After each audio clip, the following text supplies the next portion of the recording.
I sat in the conference room, surrounded by the executives and senior officers of Hayes Group. The atmosphere was as tense as always, every person seated around the long mahogany table holding enough authority to decide the future of billion-dollar projects. As the head of media, I had been part of these meetings for the last 5 years. Usually, I was focused, professional, prepared. Today, not a chance. My attention kept drifting to the person sitting at the head of the table. Vivian Hayes, 30 years old. The Omega CEO everyone respected. Dressed in a perfectly tailored black suit, he looked every bit the powerful leader of Hayes Group. His sharp features, neatly combed dark hair, and piercing silver eyes made him almost impossible to read. Even now, with dozens of executives waiting for his words, he carried himself with effortless confidence. No one in this room noticed the subtle change in him. No one except me. Hidden beneath his tailored suit was the faintest curve beginning to show. Small. Almost invisible. But I knew exactly what it was. Because the Omega CEO of Hayes Group was carrying my twins. As if sensing my stare, Vivian slowly looked up from the documents in front of him. Our eyes met. His expression immediately turned flat. Annoyed. He gave me the same look he had been giving me for 5 years, silently telling me to stop looking at him. I only smiled. His eyes narrowed even more. Let's begin the meeting. His calm voice instantly silenced the room.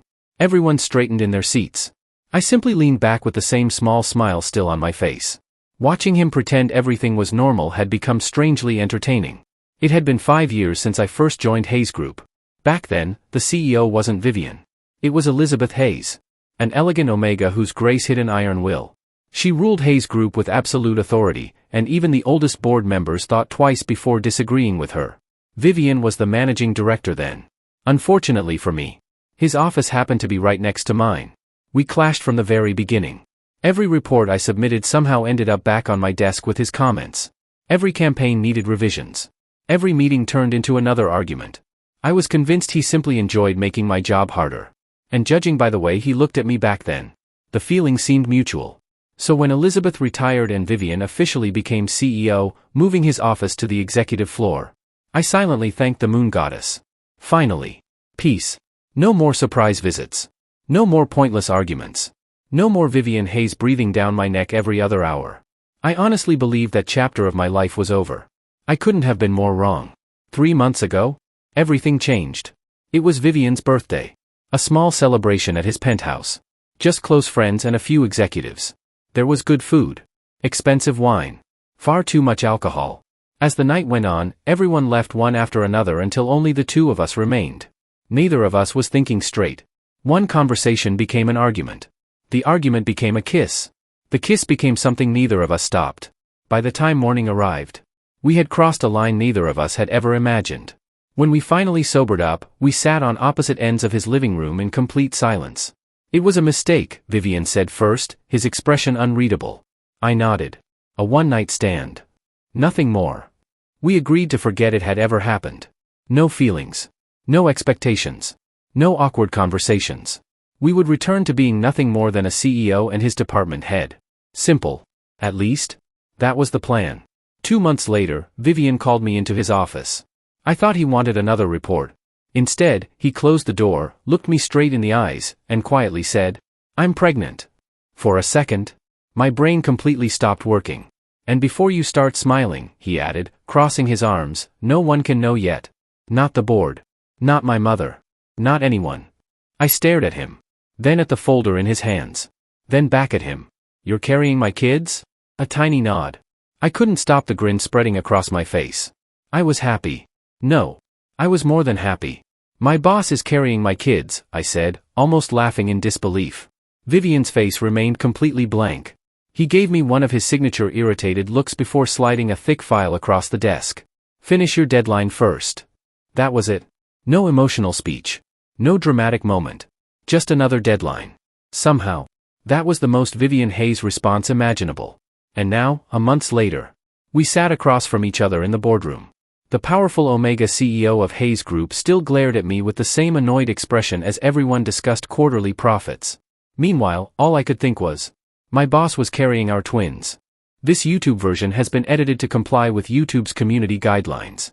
The complete, uncut version is already available on my Patreon. You can access it by scanning the QR code on the screen or by visiting the Patreon link in my profile. Thank you so much for your support. The meeting finally came to an end. One by one, the executives gathered their documents, offered polite farewells, and filed out of the conference room. I was about to leave with them. Leo. I looked up. Vivian hadn't even lifted his eyes from the stack of documents in front of him. My office. His voice was calm, composed, and left absolutely no room for refusal. Yes, Mr. Hayes. A few minutes later, I knocked on the door of the CEO's office. Come in. The moment I stepped inside, Vivian rose from behind his desk. Without saying a word, he walked past me and reached for the blinds, pulling them closed until the glass walls disappeared behind dark fabric. Then he turned the lock on the office door. Click. I couldn't help the smile that spread across my face. So? I teased, folding my arms across my chest. Are you planning on making another baby with me? Vivian froze. Just for a second. Then he spun around, marched straight toward me, grabbed the front of my shirt, and yanked me close enough that only inches separated us. Stop saying such ridiculous things, Leo. His silver eyes narrowed into a glare. And stop smiling at me like that all the time. I glanced down at the hand clutching my collar. Instead of pulling away, I gently wrapped my fingers around his wrist. Slowly, carefully, I loosened his grip until his hand slipped free from my shirt. Then I reached for his other hand as well, holding both of his wrists between my palms. There wasn't a trace of force in my touch. Only warmth. Only reassurance. My smile softened. You're carrying my children. I held his gaze. Can't I even smile at you? For a brief moment, something fragile flickered across Vivian's face. His expression softened. Then, just as quickly, he looked away. It's not that simple, he murmured. You have no idea how complicated this is. His usually steady voice carried an unfamiliar weight. I'm the CEO of Hayes Group. I'm an Omega carrying twins. Every decision I make is watched. Every little rumor spreads through this company within minutes. He let out a slow, weary breath. I have to stay in control. I nodded. I know. There was a brief silence. Then I smiled again. But I'm trying to control myself too. Before he could ask what I meant, I slowly lowered myself onto one knee in front of him. Vivian's entire body stiffened. Yet, he didn't step away. With the utmost care, I lifted the edge of his suit jacket just enough to reveal the gentle curve hidden beneath his perfectly pressed dress shirt. It was still so small. Barely noticeable. But to me, it was the most precious thing in the world. I leaned forward and pressed the softest kiss against the tiny swell. Then I rested my forehead there, closing my eyes for a brief moment, as though I could somehow hear the tiny heartbeats growing safely inside him. I know it's too early, I whispered. But a small smile found my lips. Hello, little ones. Another gentle kiss. Vivian remained perfectly still. He didn't stop me. When I finally stood, I looked into his eyes once more. You know, I grew up in an orphanage. My parents were strangers. I never knew what it felt like to belong to a family. My eyes drifted down to the faint curve beneath his shirt. These twins. They're the first family that's ever truly been mine. I looked back at him. So, don't take away the joy of watching them grow. The office fell silent. Vivian didn't speak. Several long moments passed before he released a quiet sigh. I understand.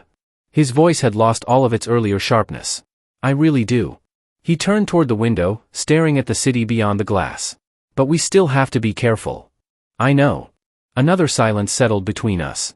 Then I asked softly, when are you going to stop coming to the office? His head snapped toward me. What? You're pregnant. You're carrying twins. You should be resting.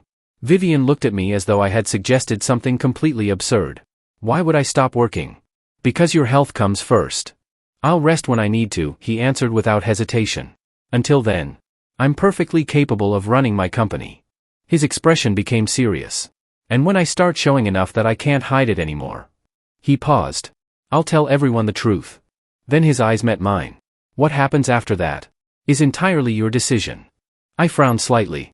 My decision? You can acknowledge yourself as the father. His arms folded across his chest. Or you don't have to. For a heartbeat, I simply stared at him. Then a grin slowly spread across my face. Why wouldn't I? Vivian blinked. I want the whole company to know. I laughed quietly. After all, I somehow managed to get the terrifying CEO of Hayes Group pregnant in one shot. For the first time that day, Vivian's perfect composure completely shattered. A deep crimson blush flooded his cheeks and spread all the way to the tips of his ears. Leo. I couldn't stop laughing. Trying, and failing, to regain his dignity, he pointed firmly toward the office door. Go. Back. To work. And stop saying embarrassing things. I straightened with an exaggerated salute. Yes, Mr. CEO.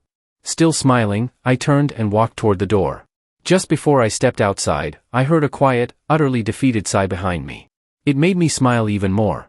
For the first time since this unexpected journey had begun, the distance between us no longer felt impossible. For the first time, it truly felt like we were beginning to walk toward the same future. That evening, after finishing everything at the office, I found myself driving to Vivian's place. It wasn't unusual. I'd been there more times than I could count over the past 5 years. Sometimes to drop off documents. Sometimes because he had called me over for work that couldn't wait until morning. Tonight, I came for a different reason. I rang the bell. A few moments later, the door opened. Vivian stared at me in surprise. Leo? What are you doing here? I smiled as I stepped inside. What? Am I not allowed to visit? He closed the door behind me and let out a quiet sigh. You don't have to worry about me this much. I looked at him for a second before shaking my head. I'm not worried about you. He raised an eyebrow. No? I couldn't help smiling. I'm worried about my children. They're the reason I'm here. Vivian looked at me with an expression that was somewhere between disbelief and annoyance. He didn't argue anymore. Instead, he walked toward his bedroom with a bowl of soup in his hands. I followed him out of habit. The moment we entered the room, he quietly closed the door behind us. Only then did I realize why. He sat down on the edge of the bed and picked up the spoon. One mouthful. He swallowed with obvious difficulty.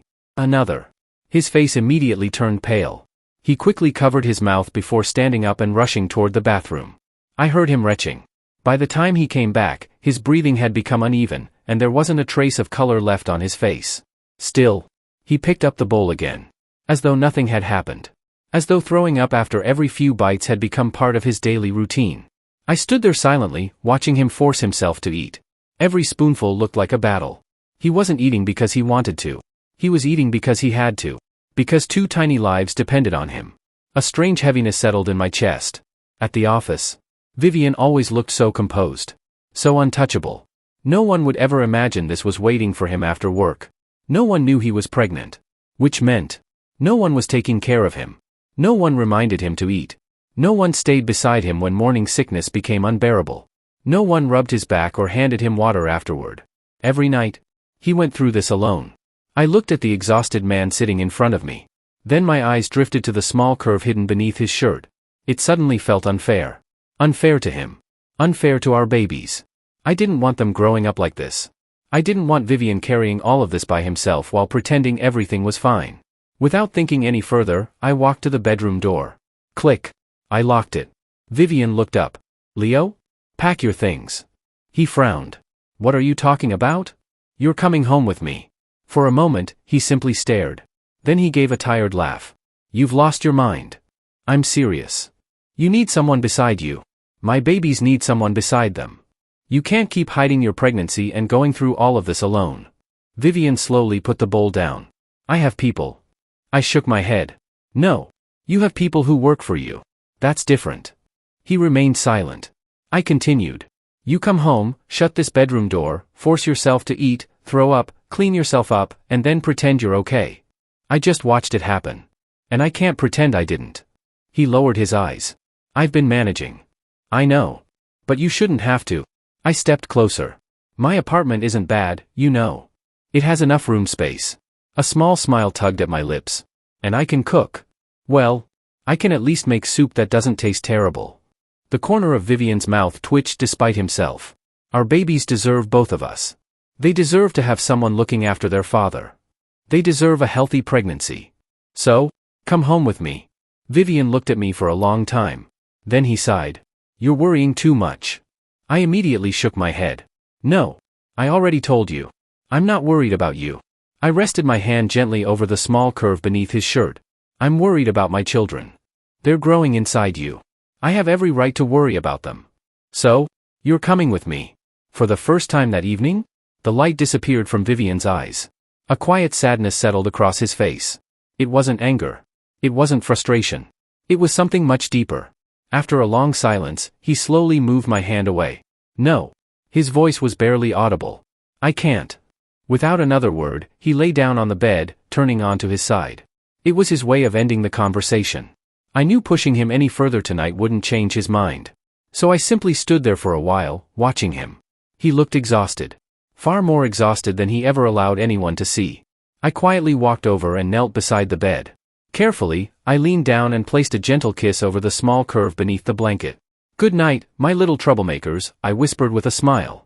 "Take care of your dad until I figure out how to convince him." I stayed there for one more second before standing. As I reached the door, I looked back one last time. Vivian hadn't moved. Whether he was already asleep, or simply pretending to be, I couldn't tell. Quietly, I unlocked the door and let myself out. But one thought stayed with me all the way home. I wasn't giving up. Not on Vivian. And definitely not on our children. From that day on, going to Vivian's apartment simply became part of my day. Every evening, I'd leave the office and head straight there. Sometimes I brought dinner. Sometimes fresh fruit. Sometimes a meal specially prepared for Omega pregnancies after spending my lunch break asking doctors and reading every article I could find. If something was good for him, or good for our twins, I'd buy it. At first, Vivian objected. "You don't have to come here every day." "I know." "Then stop." "I can't." He would sigh in defeat. "You're impossible." Yet every evening, when I rang the bell, he still opened the door. It slowly became our routine. I'd sit beside him while he ate. If morning sickness forced him to rush to the bathroom, I'd already be behind him with a glass of water. I'd clean everything before he even had the chance to stop me. If he couldn't finish his meal, I'd quietly prepare something lighter. And once he was finally done eating, I'd always kneel in front of him, rest my hand over the gentle curve beneath his shirt. "So, have you two been behaving today?" I would smile. "Don't make your dad suffer too much." Then I'd lean down and press a kiss against his stomach. One kiss. Then another. Sometimes I'd keep talking to them for several minutes until Vivian finally rolled his eyes. "They can't hear you yet." "I know. But I like talking to them." "You're hopeless." "I've accepted that." Days quietly turned into weeks. But something wasn't right. Vivian still smiled. He still let me visit. He never once told me to stop kissing our babies goodnight. Yet, the warmth that always used to linger in his expression whenever he looked at me was gone. In its place, there was something else. A sadness so quiet that anyone else would have missed it. But I didn't. I noticed it every single day. I just couldn't understand why. Until one evening. Like always, I arrived carrying a small thermos. "I brought you something." Vivian looked up from the documents resting on his lap. "What is it?" "A warm drink." I smiled while pouring it into a mug. "The doctor recommended it. It's good for both you and the babies." He accepted it without another word. But just as he lifted the mug, his fingers slipped. The cup tilted. Hot liquid poured over his right hand. The mug shattered on the floor. Vivian gasped, immediately pulling his hand back. For a second, my mind went completely blank. Then panic took over. "Vivian!" I was beside him instantly. His hand was already turning red. Without thinking, I grabbed his wrist and hurried him toward the sink, running cold water over the burn. My own hands were shaking. "We're going to the hospital." I barely recognized my own voice. "I'll get the car. We're leaving right now." Vivian caught my arm before I could move. "Leo." "No." I looked at him, unable to hide the fear on my face. "What if?" "We're going. It'll be fine." He gently interrupted me. "The babies are okay. It's only my hand. You don't have to look so terrified." I froze. He continued quietly, almost forcing out the words. "They're safe. I'm the only one who got hurt. So, you don't have to worry." The room fell silent. I stared at him. "What?" He lowered his eyes. "You've always said you only cared about them. They're fine. I'm the only one who's hurt. So, you don't need to panic like this." For a long moment, I couldn't say anything. Then, all at once, everything finally made sense. The sadness in his smile. The way he'd grown quieter every evening. The loneliness I'd seen in his eyes. It had all started because of one sentence. "I'm not worried about you. I'm worried about my children." I had said it playfully. Because that's how we'd always spoken to each other. 5 years of hiding concern behind teasing. 5 years of pretending not to care. I thought he understood. I thought he knew I never meant it. But somewhere, he had started believing those words. A sharp ache settled in my chest. How many nights had he gone to sleep thinking I was only there for the twins? Without another word, I carefully dried his hand. Applied burn cream. Only after I finished did I slowly kneel in front of him. "Vivian." He didn't answer. "Were you really sad all this time? Because of what I said?" Silence. You actually believed I only cared about our babies? Still nothing. I gently lifted his chin until our eyes met. Look at me. His silver eyes were quiet. Too quiet. I smiled sadly. I've never worried about the twins. His brows drew together. Not because I don't love them, but because I've always known they have the best father they could ever ask for. I've watched you force yourself to eat. I've watched you throw up until your eyes turned red. I've watched you drag yourself to work every morning even when your body begged you to rest. You've already been giving them everything you have. I've never once doubted you'd protect them. My voice softened. So I wasn't here because I was worried about them. I came every evening because I was worried about you. I wanted you to know you didn't have to go through this pregnancy alone. I wanted to be the one who made your meals. The one who stayed beside you. The one who reminded you to rest. The one who took care of you. I gave a small, helpless laugh. So tell me, how could someone as smart as Vivian Hayes misunderstand something so simple? Vivian's lips trembled ever so slightly. But he still didn't answer. Instead, he leaned forward until his forehead rested lightly against mine. I wrapped my arms around him without hesitation, holding him carefully, protectively. Then I kissed his forehead. I'm sorry. I should have told you sooner. Several quiet moments passed. Finally, in a voice so soft it was almost lost between us, Vivian murmured, I never said I needed you to take care of me. A faint smile appeared on my lips. I know. I brushed a strand of silver hair away from his face. But from now on, I'm going to anyway.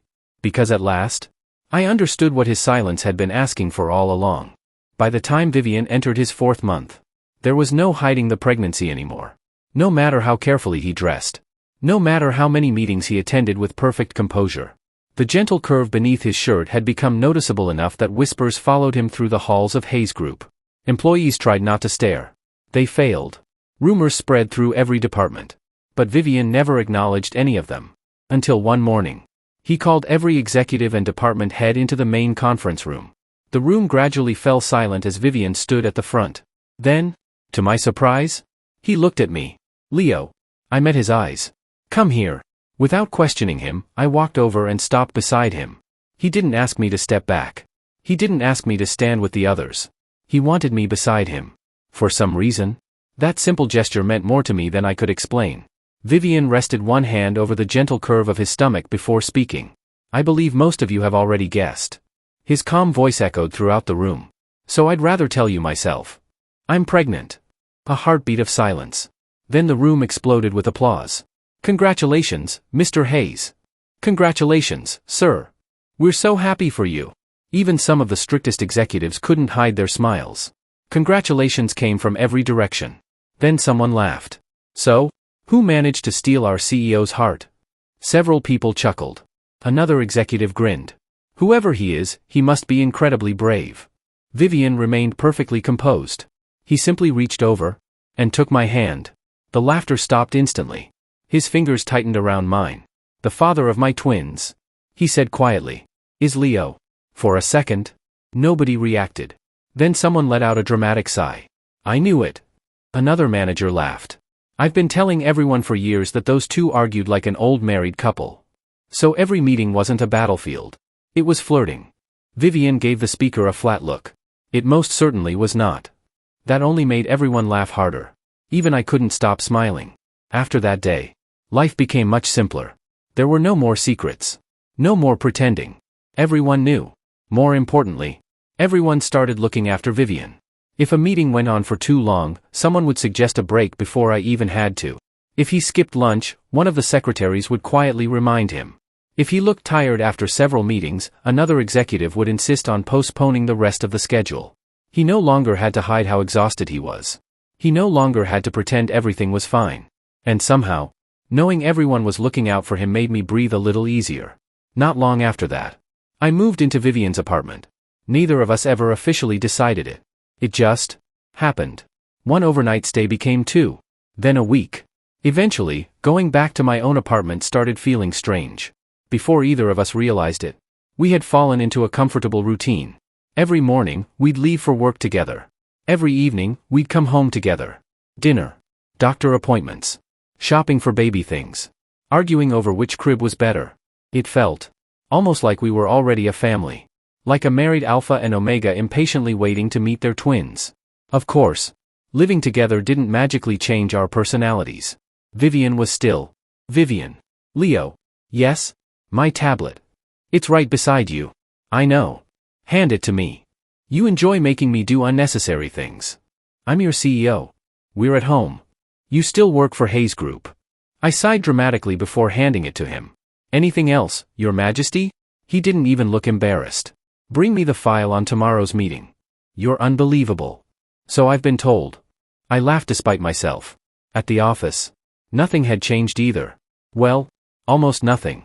Whenever I walked into Vivian's office, I ignored the mountain of documents on his desk. Ignored the emails. Ignored the executives waiting outside. Instead, I walked straight over to him. Knelt beside his chair. And gently rested my head against his growing belly. There you are. I've been looking for the two of you all morning. Vivian continued reading a report as if I wasn't there. They're not hiding from you. They're inside you. Exactly. So I knew where to look. Leo. I have work. So do I. Then why are you talking to my stomach? Because my children are much better listeners than their father. I felt him let out the smallest sigh. You spoil them already. They deserve it. They haven't even been born yet. Exactly. So I'm getting a head start. Even while complaining, he never pushed me away. As the weeks passed, the entire executive floor developed a new habit. If Vivian looked even slightly uncomfortable, someone immediately informed me. Mr. Leo, Mr. Hayes hasn't taken a break in 3 hours. Mr. Leo, he skipped his afternoon snack. Mr. Leo, he says he's perfectly fine. I usually laughed at that last one. Because by then, everyone in Hayes Group knew exactly what those words meant. Whenever Vivian Hayes said he was perfectly fine, it usually meant someone needed to come and make sure he actually was. And somehow, that someone had quietly become me. Then on my 27th birthday everything changed. I hadn't planned anything extravagant. Vivian had become increasingly uncomfortable going out ever since his pregnancy had started showing, so instead of celebrating somewhere else, I decided to have a small gathering at my apartment. Just a few close friends. Good food. A quiet evening. That was enough for me. Vivian agreed to come. Seeing him there beside me was already the best birthday present I could have asked for. The evening started exactly as I'd hoped. Everyone was laughing, talking, sharing old stories. For the first time in weeks, I forgot about work altogether. Vivian sat beside me for most of the evening, occasionally smiling whenever someone joked with him. Every now and then I'd glance at him to make sure he was comfortable. Whenever our eyes met, he'd give me a small smile. It should have been a perfect night. Yet, as the evening went on, something changed. I couldn't explain what it was. Vivian was still smiling. Still answering people politely. Still carrying himself with the same calm elegance he always had. But something about him felt different. His scent had changed. It carried a faint trace of anxiety that hadn't been there before. His smile no longer reached his eyes. More than once, I caught him absent-mindedly rubbing his stomach as though trying to calm himself. I frowned. Something was wrong. I quietly walked over to him. Are you all right? He looked at me for a second before forcing a small smile. I'm fine. You don't look fine. I'm just tired. It wasn't convincing. Not to me. I had spent almost every day with him for the past few months. I knew the difference between exhaustion and whatever this was. Throughout the rest of the evening, I couldn't stop watching him. He laughed when everyone else laughed. He thanked people when they wished me a happy birthday. He even finished the small plate of food I'd prepared for him. Yet the sadness in his eyes never disappeared. It stayed there. Quiet. Hidden. But impossible for me to ignore. Eventually, Vivian stood from the sofa. Leo. I looked up immediately. I think I'll head home. His voice was gentle. I want to rest. I walked over to him. What happened? Nothing. You've been acting differently. I'm just tired. His answer came a little too quickly. I searched his face. Then his scent. Neither matched the words he was saying. I knew something had happened. I just didn't know what. I looked around my apartment. The party was still in full swing. Music filled the room. People were talking and laughing without a care in the world. None of it mattered anymore. I turned toward everyone. Thank you all for coming. The room gradually became quiet. But I think we'll end it here. A few people looked surprised. I want to spend the rest of my birthday quietly. Everyone understood. Within 20 minutes, the apartment had emptied. Once the last guest had left, I walked back to Vivian. Come on. He looked at me. You don't have to. I know. I smiled softly. But I'm taking you home. The drive back was unusually quiet. Normally, we'd spend the entire journey teasing each other. Tonight, Vivian simply rested one hand over his stomach and looked out the window. When we reached his apartment, I walked him inside. He slowly made his way toward the bedroom. I followed. As soon as he sat down on the bed, I reached out, intending to help him take off his suit jacket. But before my fingers could touch him, Vivian gently caught my wrist. "I'm tired." His voice was soft. "I just want to sleep." I looked into his eyes.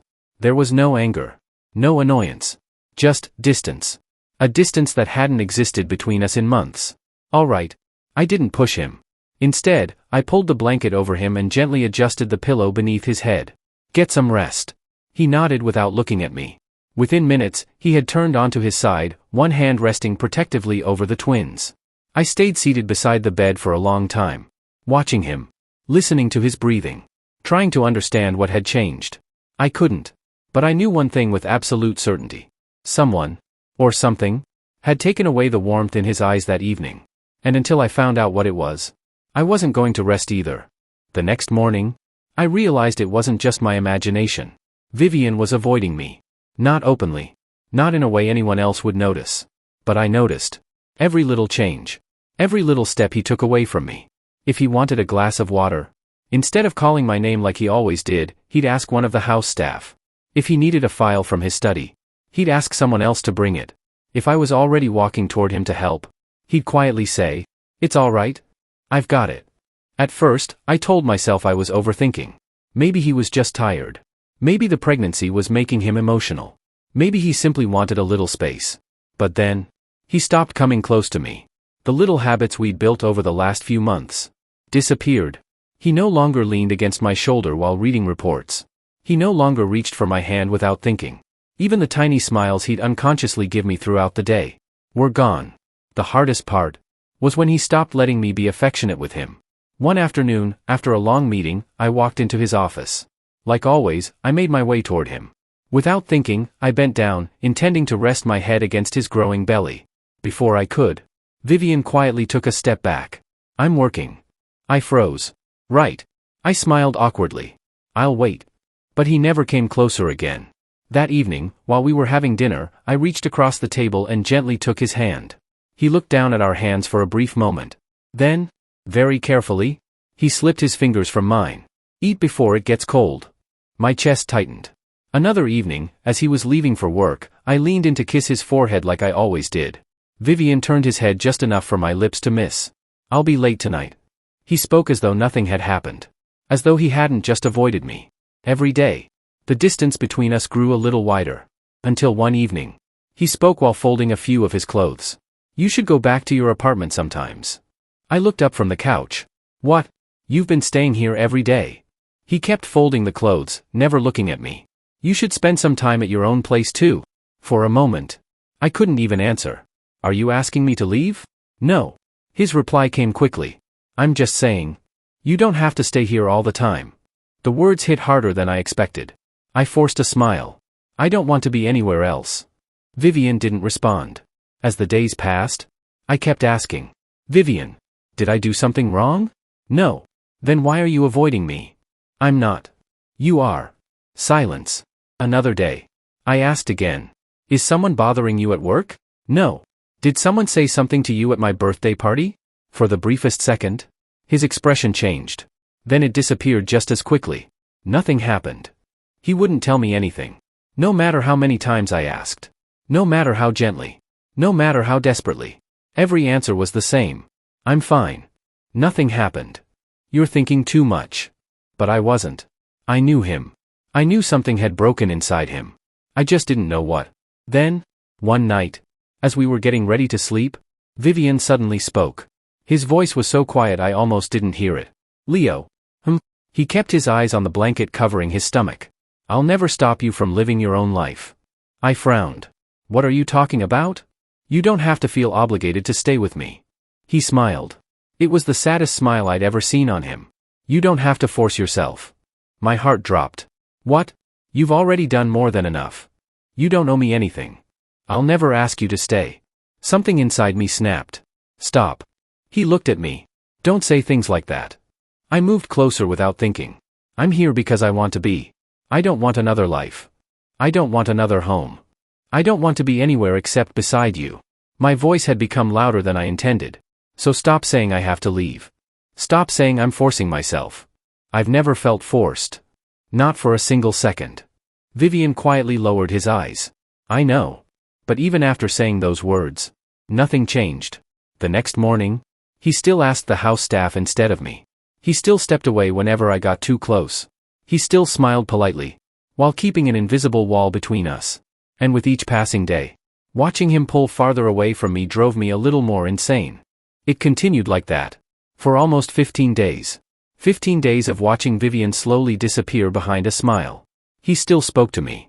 Still asked how my day had been. Still sat across from me at dinner every night. To anyone else, nothing had changed. But to me, everything had. The distance between us had become unbearable.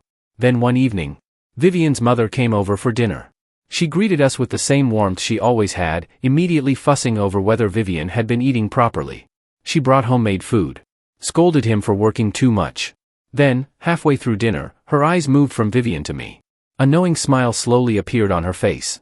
Did you two argue again? Vivian looked up. We didn't. I answered at the exact same time. We're fine. She laughed. That's exactly what couples say when they're not fine. Vivian sighed helplessly. Mother. She ignored him completely. Instead, she turned toward me. Leo. Yes? Don't stay angry with him for too long. She smiled gently. He needs you more than he lets anyone see. Then she looked back at Vivian. And you? Stop pretending you can carry everything by yourself. Neither of us replied. We simply exchanged a brief glance before looking away again. After dinner, Vivian's mother hugged him goodbye, reminded him to take his vitamins, and finally left. The apartment became quiet once more. I stood in the living room, staring at the closed front door. Then I turned around. That was enough. I couldn't keep pretending nothing was wrong. I walked toward our bedroom. Vivian was sitting on the edge of the bed, reviewing tomorrow's meeting schedule. He looked up as I entered. Leo? I quietly closed the bedroom door behind me. The click echoed through the room. Vivian noticed the sound immediately. He put the file down. What happened? I walked over until I was standing directly in front of him. What happened? I repeated softly. Is exactly what I'm trying to find out. He lowered his eyes. I'm tired. No. I knelt in front of him, taking both of his hands before he could pull them away. Don't tell me you're tired. Don't tell me you're fine. I've listened to those answers for 2 weeks. They're not the truth. My grip tightened slightly. If I hurt you, tell me. If I said something wrong, tell me. If I've been a terrible partner, I'll fix it. I don't care how long it takes. My voice caught in my throat. I can't keep losing you a little more every day without knowing why. Silence. A long, painful silence. Vivian stared at our joined hands. His thumb absent-mindedly brushed against my fingers. Finally, he whispered, I'm not right for you. I frowned. What? A bitter smile appeared on his face. I'm too old. His words came slowly, as though each one hurt to say. I'm an Omega carrying twins at my age. You deserve someone younger. Someone people would look at and think, they make a beautiful couple. He laughed quietly. Instead, when people look at us, they probably wonder why you're with someone like me. He looked down at the curve of his stomach. I know. You'll leave eventually. When the twins are older, you'll meet a younger Omega. You'll fall in love. And that'll be the end of this. His voice was calm. Too calm. As though he'd already convinced himself it was inevitable. I've just been trying to prepare myself. For a second, I couldn't even process what I had heard. None of that sounded like Vivian. None of it. I gently lifted his chin. Who told you that? He immediately looked away. Vivian. Silence. I asked again. Who? After several long moments. His lips finally parted. Melissa. My heart stopped. She spoke to me on your birthday. His voice was barely audible now. She said, that a desirable Omega becomes pregnant in his early 20s. That I was already too old. She said, you were only staying because of the twins. That once they were born, you'd leave. His breathing became uneven. And, he forced himself to continue. She said, no matter how wealthy I am, an old Omega has no value beside a young one. The room fell completely silent. I simply stared at him.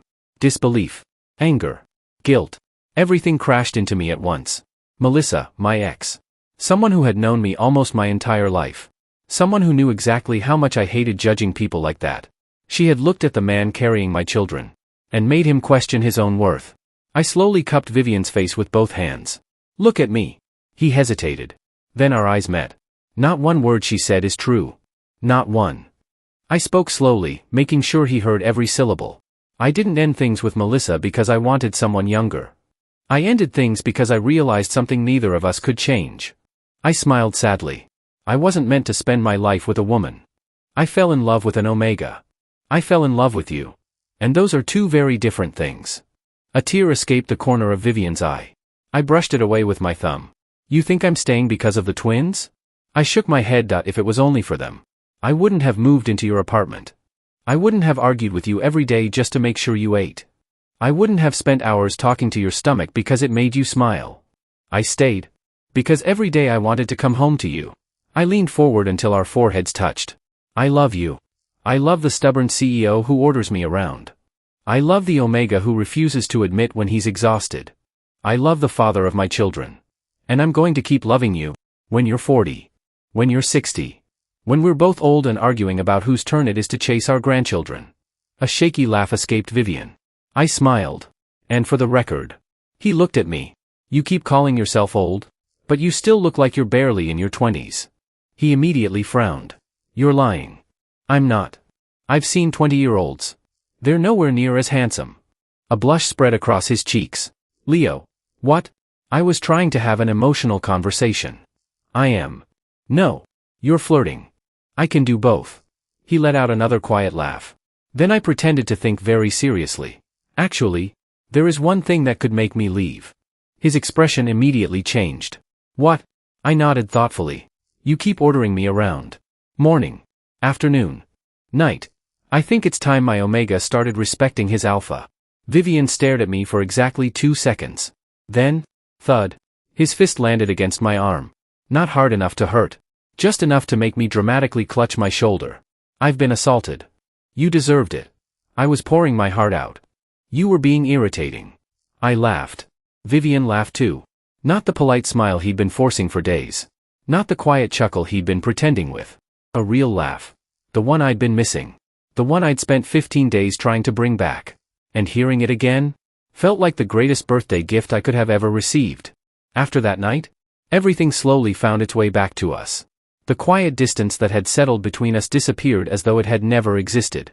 Vivian reached for my hand again without thinking. He stopped asking the house staff to do everything for him. The little kisses I stole from his forehead were no longer met with hesitation.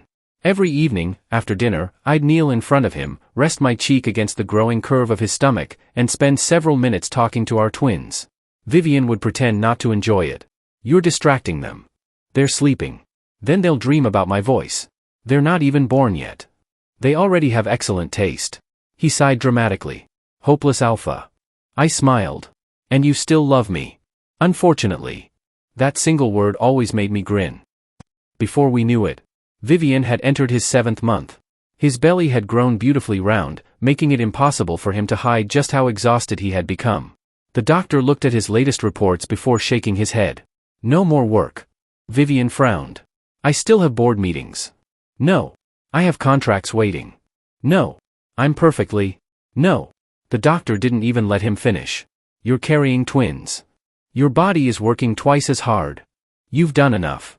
Now rest." For 3 days, Vivian tried convincing everyone he was perfectly capable of returning to Hayes Group. His mother listened patiently. Then, as acting CEO, she approved his maternity leave herself. "I'll handle the company." She smiled at him. "You handle my grandchildren." Then she turned toward me. "And you?" I straightened instinctively. "From today, you're on leave too." I blinked. "Me? You've been working 2 jobs. Running your department. And chasing my stubborn son around." She laughed. "Now you only have one responsibility. Stay with him." I accepted immediately. At the time, I thought I'd just been given the easiest vacation of my life. I was wrong. Completely wrong. Managing an entire department at Hayes Group had been far less exhausting than taking care of Vivian 24 hours a day. Pregnancy had transformed the terrifying CEO into someone completely different. The man who once terrified board members with a single glance had somehow become an oversized baby with a very round belly. 1 minute. He wanted orange juice. The next. The smell of oranges was apparently the worst thing ever invented. Take it away. You asked for it. I know. I don't want it anymore. 5 minutes later. Leo? Yes? Can I have orange juice? I stared at him. He stared back without the slightest embarrassment. You just made me throw it away. I changed my mind. Another day. He insisted he wanted spicy noodles. I drove halfway across the city to get the exact restaurant he wanted. The moment I placed them in front of him, he looked at the bowl, wrinkled his nose. I don't want noodles. I closed my eyes for a second. What do you want? Mangoes. It's 11 at night. I know. I want mangoes. And if I don't find mangoes? He folded his arms. I'll be disappointed. That was his polite way of saying he would absolutely throw a tantrum. Pregnancy cravings were terrifying. If Vivian wanted something, he wanted it immediately. Not in an hour. Not tomorrow. Right now. One afternoon. He suddenly looked at me. I want strawberry cake. I checked the clock. The bakery had already closed. Can it wait until morning? His lips pressed into a thin line. No. Vivian. I said I wanted it now. For the next 30 minutes. He refused to look at me. Answered every question with one-word replies. And dramatically sighed every few minutes just to make sure I knew he was unhappy. By midnight, I somehow found a bakery that was still open. The moment I handed him the cake, his entire face lit up. He took one bite, smiled happily, then pushed the plate back toward me. I'm full. I simply looked at him. You made me drive across the city. For one bite? He nodded innocently. It was a very good bite. I couldn't even be angry. I just laughed. As the weeks passed, he became clingier too. If I walked into another room, Leo? I'm here. If you're here, then why can't I see you? I'll be back in 5 seconds. Come back now. Sleeping became another challenge. No position was comfortable anymore. His back hurt. His hips hurt. The twins kicked whenever he finally found a comfortable position. More than once. I'd wake in the middle of the night to find him sitting on the edge of the bed, unable to sleep. Without saying anything, I'd help him rearrange the pillows, massage his back, run my fingers gently through his silver hair until his breathing finally slowed. Sometimes he'd quietly fall asleep against my shoulder. Other nights, he'd hold my hand so tightly that I couldn't move until morning. I never complained. One quiet evening, after I'd finally convinced him to lie down, I looked at him thoughtfully. Vivian. You know, you really need to trust me more. He looked at me. I smiled gently. You believed I didn't care about you. Then you believed everything Melissa told you, without ever asking me if any of it was true. I don't want you carrying those thoughts by yourself anymore. If something scares you, tell me. If you're worried, tell me. Don't keep overthinking until you convince yourself of something that isn't real. He stayed silent for a long moment. Then, very quietly, I'm scared. I squeezed his hand. Of what? His eyes filled with uncertainty. Of losing you. The words came out so softly they almost broke me. I didn't answer immediately. Instead, I pulled him into my arms as carefully as I could, resting one hand against his back while the other settled over our twins. Then I kissed his forehead. You won't. I promise. I smiled before adding, and besides. He looked up. I'm not leaving an Omega who's richer than me. He blinked. You have far too much money. I've become attached to your fortune. For a second, he simply stared at me. Then he burst into laughter. So that's the reason? Absolutely. I've worked too hard to let a billionaire go. He shook his head, laughing against my shoulder.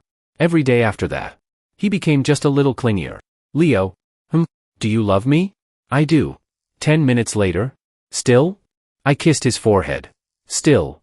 An hour later. Do I still look handsome? One afternoon, after hearing the exact same question for what felt like the 100th time that week, I couldn't help laughing. Vivian narrowed his eyes. Why are you laughing? I wrapped my arms around him and kissed the top of his head. I've realized something. What? No matter who the Omega is. No matter how old he is. The amount of attention and reassurance he wants from his alpha seems to be universal. Vivian slowly looked up at me. What exactly does that mean? I pretended to think. I've gathered plenty of evidence. His eyes narrowed suspiciously. How many Omegas were involved in this so-called research? I tapped my chin. Not more than 10.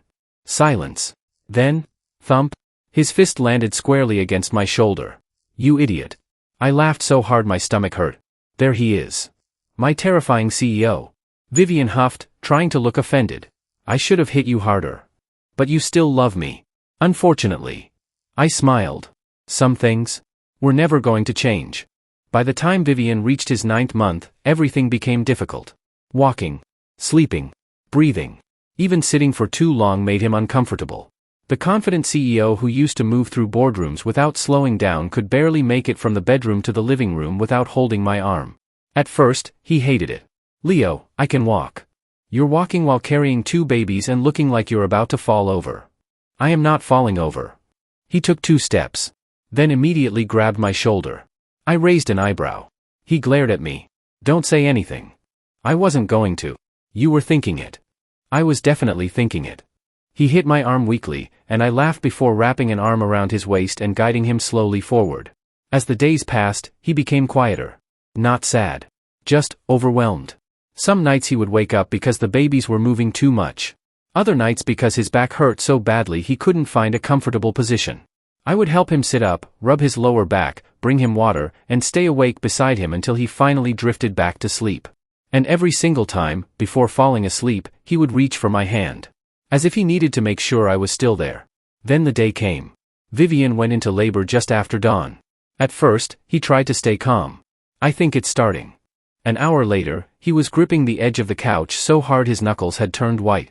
The drive to the hospital was the longest drive of my life. I had never been so afraid. Not when I lost jobs. Not when I grew up wondering if anyone would ever choose me. Not even when I first found out I was going to be a father. Nothing compared to seeing Vivian in pain. The labor was long. Much longer than anyone expected. And because he was carrying twins, it became even harder on his body. I stayed beside him the entire time. Holding his hand. Wiping the sweat from his forehead. Telling him to breathe when he forgot how. Telling him he was doing well even when I could see how much he was suffering. More than once, I wanted to beg the doctors to make the pain stop. Seeing him cry out in pain felt like someone was tearing something apart inside my chest. For the first time since I had met him, Vivian looked truly vulnerable. Not a CEO. Not the man who could silence an entire room with a single glance. Just, my Omega. The father of my children.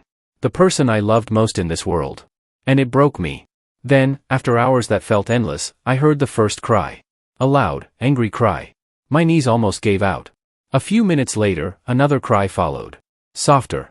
And suddenly, there were 2 tiny babies in the world. Healthy. Perfect. Beautiful. Everyone around me was smiling. The doctors congratulated us. The nurses laughed softly as they wrapped the twins. But I couldn't stop looking at Vivian. He was exhausted. Completely exhausted. His silver hair was damp against his forehead, his eyes half closed, and his body looked drained of every last bit of strength. Even with our babies in my arms, the fear in my chest didn't disappear. A nurse gently touched my shoulder. They're healthy, Dad. I looked down at the 2 tiny faces. And still, my eyes kept searching for Vivian. As if I needed to make sure he was really still here. Leo. His voice was weak. I immediately moved closer. I'm here.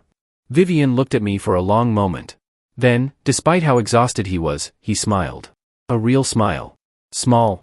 Soft. Alive. I'm fine. I swallowed hard, unable to answer. He lifted one arm slightly. Come here. I leaned down carefully, and he wrapped his arm around my neck, pulling me into a gentle hug. For a moment, I just held him. Breathing him in. Feeling the warmth of his body.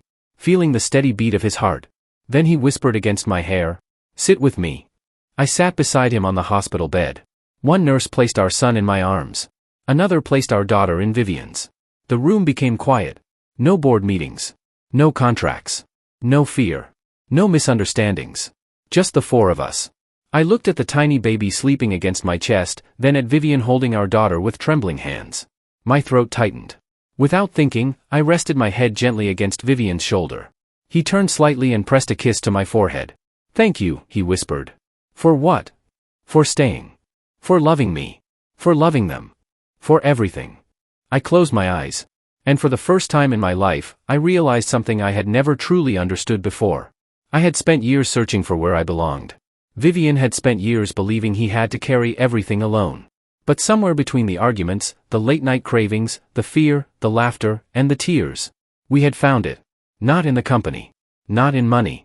Not even in the idea of a perfect family. We found it in each other. And with 2 tiny heartbeats sleeping in our arms, we finally understood. We were no longer two people trying to survive the world. We were a family that had finally found its home.